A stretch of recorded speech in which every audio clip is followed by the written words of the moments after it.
What's the play here? Looks simple, right? Play our cards, spend our energy, get value out of Parrying Shield, and Parrying Shield did not go off. Okay, if these relics are triggering after infection, then we can play 1 defend for 5, let our block drop to 0, and then Orichalcum will block for 6. And that didn't work either. What's actually going on here? Okay, I dug into the code and mapped out what happens when you click end turn, and it's a lot. For example, in after auto post play, your card effects trigger.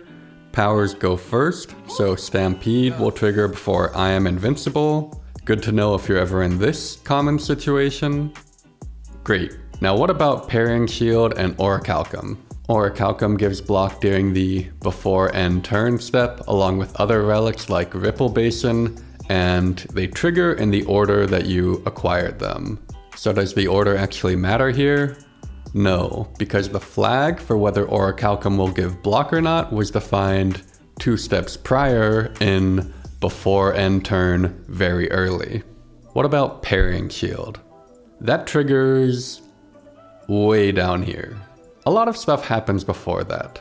Notably, Feel No Pain will give you block for ethereal cards here, which works in your favor, and the infections will drain your block here. I feel like this is pretty awkward from the player perspective. Parrying Shield and Orichalcum are worded the same way, but they don't work the same way at all. And I think the fix is pretty simple. Hello, editor me stepping in. Turns out it was not simple. This is not a bit, by the way. I had basically fully edited the video, and what I was going to propose was that you have a trigger where Parrying Shield currently has a trigger, and another one where Orichalcum has a trigger. And then I realized that this Orichalcum trigger is also messed up. I kind of mentally shortcut it as it measures the amount of block you have when you click end turn, but that's not true because the card phase comes before that, and lots of weird things can happen there. For example, I am invincible can brick your Orichalcum and cause you to die.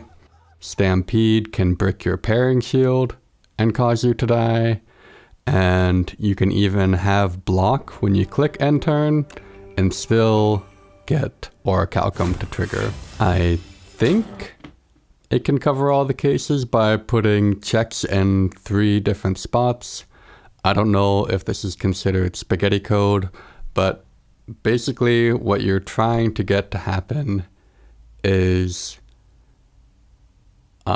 one, that you have consistency between relics that are worded the same way, and 2, that what the player expects to happen does happen. So that's this example. We're going to move on to another one that's hopefully a bit more clear-cut.